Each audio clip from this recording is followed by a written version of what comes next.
On a Thursday evening of a chilly July, 45-year-old Regina Wambui is busy performing her evening chores in Nairobi's Nyayo high-rise estate. The 2007-2008 post-election violence led to the loss of her business she was running with her husband that left their life devastated. So all of a sudden, duka ilikuja ikachomwa. So ile duka kuchomwa, alifeel ni kama life yake imekuja to a standstill. Nimejionea vurugu ikitokea, nimejionea watu wakiaga, mambo makubwa yakifanyika, na mengine pia kiniadhiri mimi kama vile nimesema nimeolewa upande ule mwingine. A few kilometers away in Kariobangi Estate, Faustin Wekesa, now 61, remembers the phone call she received on the fateful night that she was rendered a widow. Nikaona watu wamejaa kwa barabara na wengine wanakimbia huko. Sasa nikashindwa ni nini? Nikasongelea karibu. Kusonga nikaona kwanza macho iliona huyo semeji yangu kuja kuniangukia, ndugu yetu ameua, ndugu yangu ameuliwa. Nilifaint saa hiyo, vile walitoa hiyo mwili sikujua, mimi nilijipata niko hospitali. Regina and Faustin's ordeals led them to come up with an organization dubbed Come Together for Widows to encourage women afflicted by violence, especially during elections. Tunaleta on the table in the name of building peace in our community. Sababu ukiangalia hii mtaa imebeba kabila zote.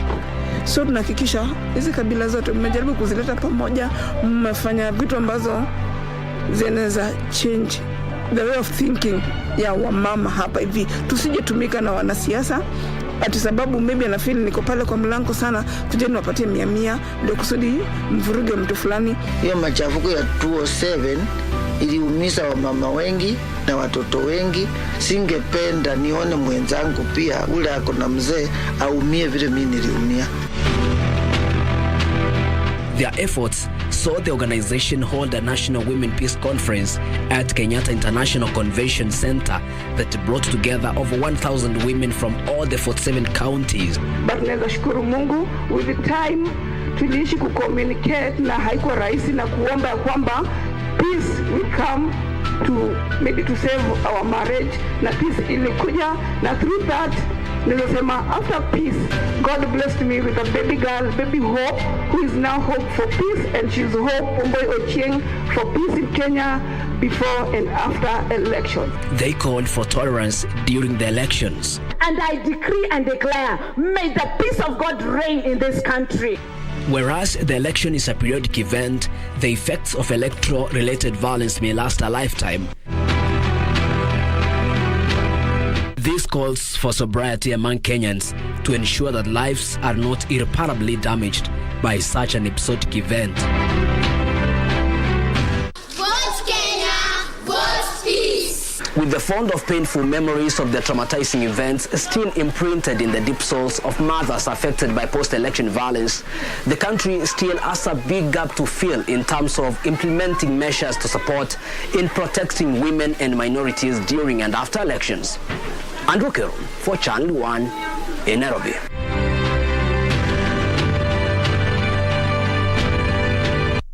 And it behooves all of us to maintain peace in the country in this election and after the election. Right about now, let me cross over to Timothy Kipnus, who is on standby in Eldoret, Uasin Gishu County. The Anglican Church of Kenya, the seat of the Anglican Church there in Uasin Gishu, speaking to the Provost of the Anglican Church in Uasin Gishu. Timothy Kipnus, good afternoon.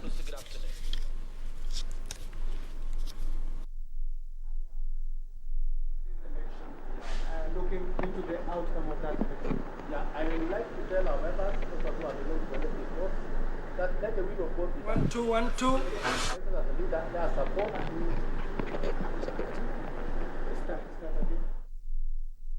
Kipnus is not ready just yet. We'll be crossing over to him in a bit.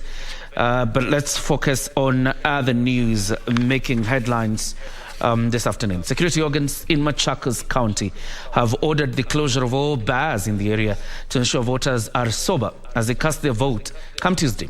The River Deputy County Commissioner Charles Wambogo says all bars will be closed from 6 a.m. on Tuesday until Wednesday, 10th, But security officers urged to ensure adherence to the directive. Mavoko Assistant County Commissioner Abdi Mohammed revealed that they have enough officers who will be deployed in all polling stations in order to beef up security on the day of elections. We are going to close bars. So we want to urge our bar operators within our jurisdiction, because days of selling and taking beer will always be there. We have 365 days for doing that, engaging in selling and drinking of alcohol. But we only have 1 day in 5 years to exercise our fundamental voting right. So we have agreed that on Tuesday, all bars in the river will close at 6 a.m. and 6 a.m. and on Monday, and we have agreed with all our stakeholders. They have said they'll support us in that regard, and we want to assure our residents, the residents of the river sub-county, that the committee has finalized plans in terms of deployment of officers for the coverage, and every polling station will be secured. So we want to ask our residents to come out and go and vote, go exercise their constitutional right to elect leaders of their choice. And our leaders across the country rallied for peace and calm ahead of the August 9th general election as the campaign period came to an end yesterday. Candidates on different elective positions called on security agencies to bolster their presence during the elections. In Busia County, candidates wrapped up the 3-month campaign period with a message to the electoral agency IEBC to conduct free and fair polls, and exuded confidence in their possible win. ODM gubernatorial candidate Paul Otuoma urged the agency to ensure it conducts credible elections to avert post-election chaos. Busia must be a 24-hour economy.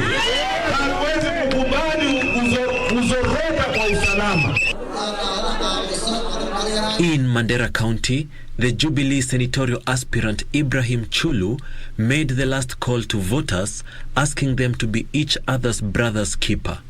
Tushauza sera zetu, tushajisema vizuri sana. Tunataka tuhakikishe kwamba kila kitu kitakuwa sawa sawa. Tungependa also kuomba kwamba wale tunashindana na wao wahakikishe sisi ni watu wa peace, wahakikishe also waongee na watu wao, waseme kwamba sisi tunataka amani. Elsewhere, Teso North Member of Parliament Oku Kaunya addressed his supporters at Angurai Trading Center during his final campaigns. Kaunya challenged the community not to vote for leaders who misled the youth instead of empowering them. Usijaribu kuchukua kiongozi ambaye anapenda kutumia vijana, kulewesha hawa, kuleta kupigana. Lastly, in Migori County, the Migori gubernatorial candidate on an ODM ticket, Ochilo Ayako, during his last effort to try and woo supporters to his side, promised to revive the tobacco farming and make Migori a city in the next 30 years if elected as the county's next governor. Wa tobacco watapata faida na watasaidiwa na serikali ya kaunti ya Migori. The campaign period ended last evening. Edwin Austin for Lunchtime News. Let's head back to Eldoret, Uasin Gishu County, where Timothy Kipnusu is in standby, speaking to the provost of the Anglican Church in Eldoret. Timothy, if you can hear me, go ahead.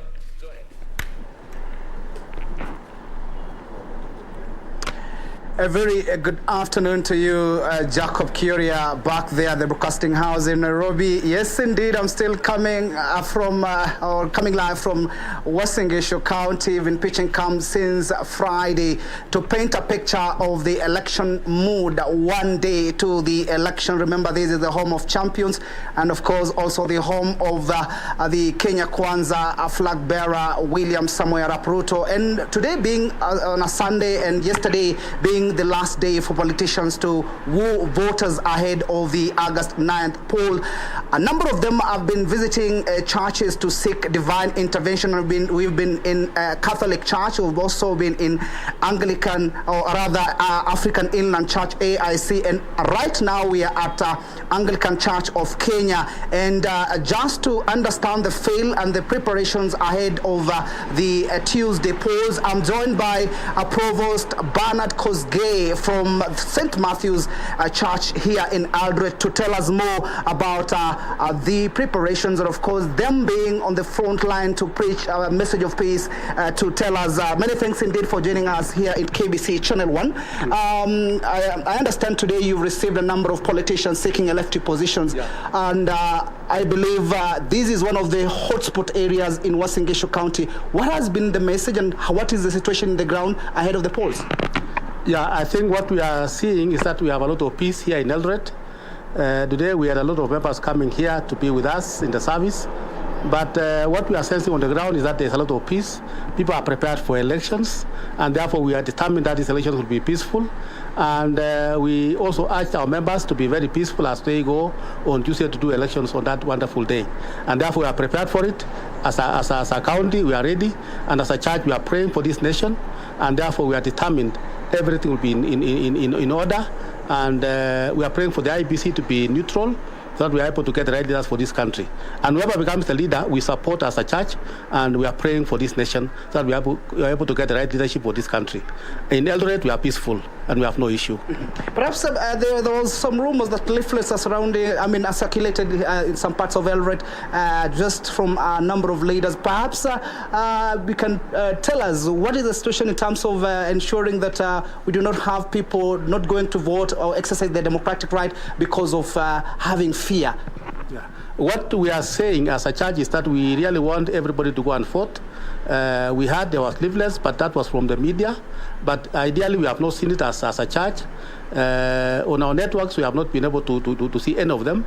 And therefore, we are determined, we want to tell our members, go and vote, go and elect your choice. Whoever you want to be the president or the governor or whoever post, please go and vote, because that is your right as a member, as an individual of this country.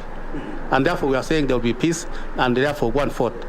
Because those leaders are not there, and therefore, even if they are there, we have all the structures required to do the work. So make sure that at least we get the right people to lead, and they will give us the peace required of us.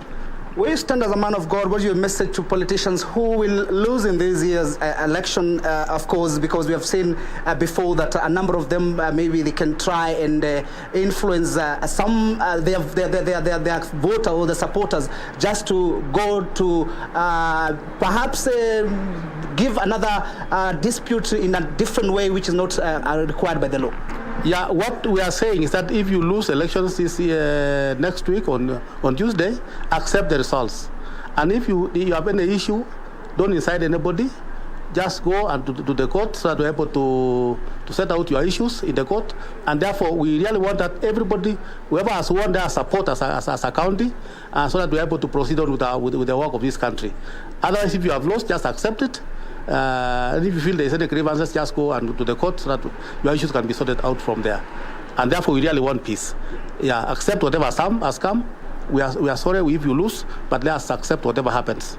Yes. Lastly, perhaps a message to your colleagues, the spiritual leaders, because you have seen before a number of them taking sides, and of course they are supposed to set the pace for the residents or whatever, the people who are coming of the faithfuls. What is your message to them, ensuring that when they even stand in the pulpit and preach a message of peace, they actually give a good image outside there?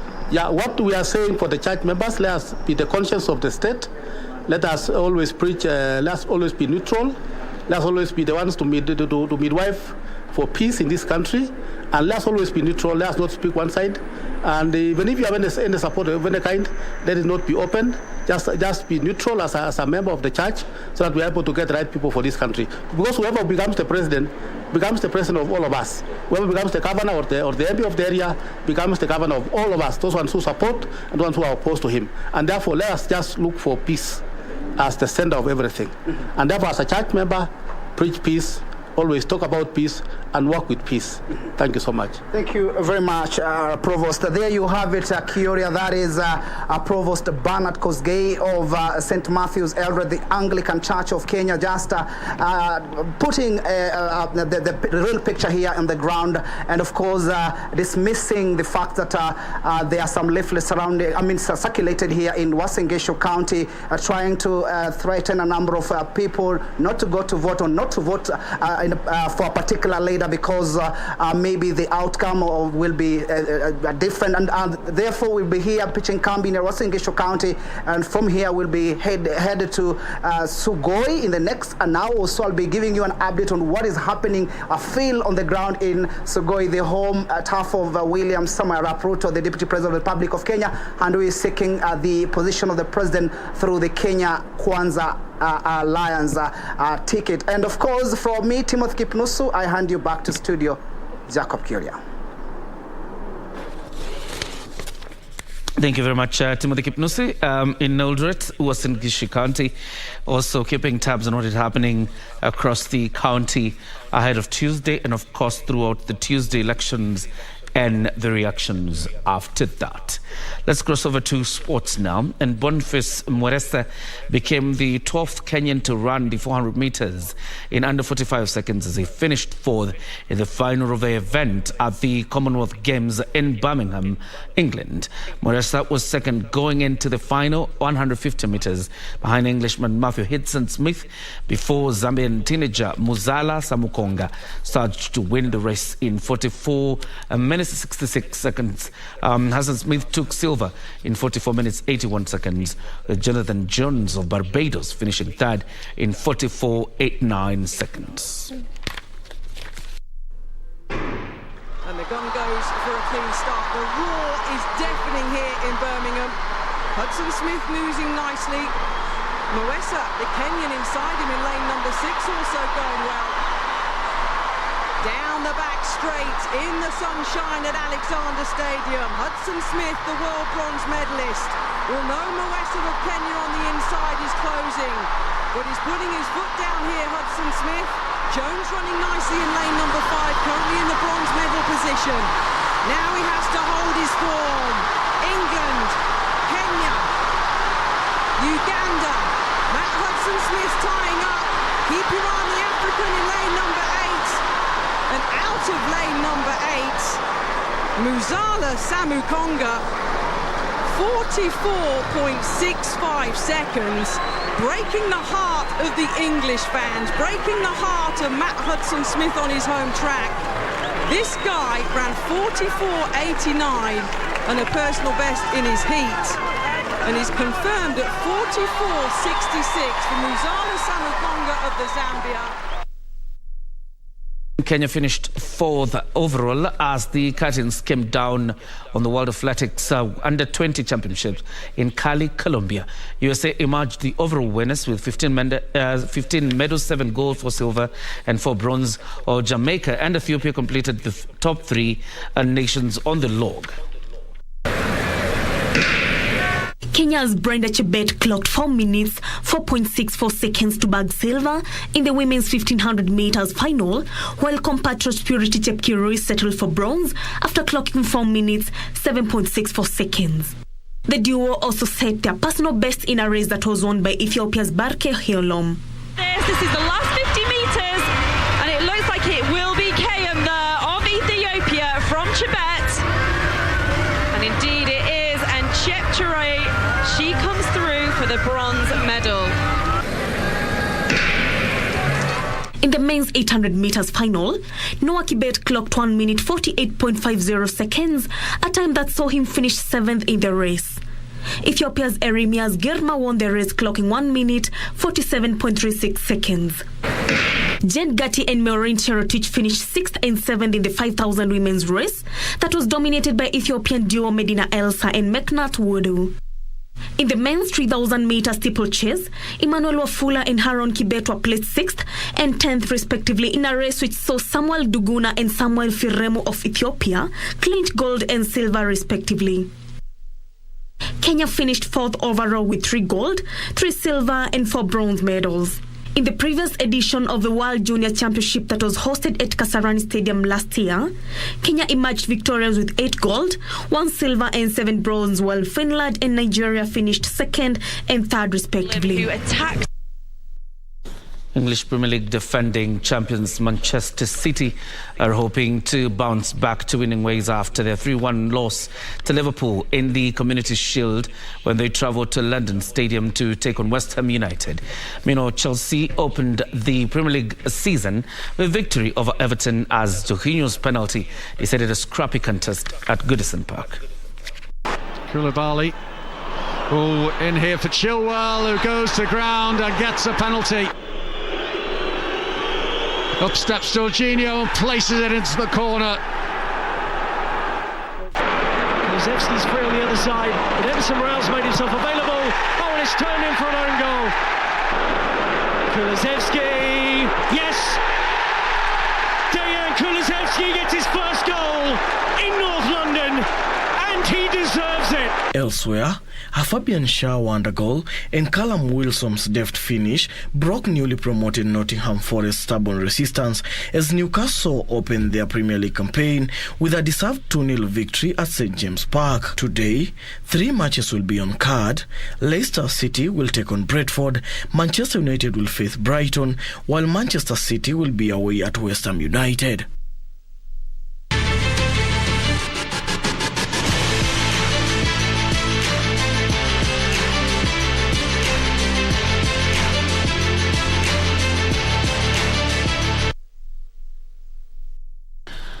The end of the lunchtime news. Thanks very much for giving us company. This is where we put a cap. But of course, remember, 2:35 p.m. we go back live to Birmingham when we bring you the 4x1 final. Men's, the quartet of Dan Kiviazi, Samuel Meta, Mike Mukamba, and Ferdinand Manyala run against athletes from St. Lucia, Singapore, England, Trinidad and Tobago, Nigeria, Guyana, and the Gambia. And obviously, after that race, you will have Team Bab Kubwa, Manzango Kamchemenza, na Harith Salim. But for now, it's a good afternoon to you. See you later.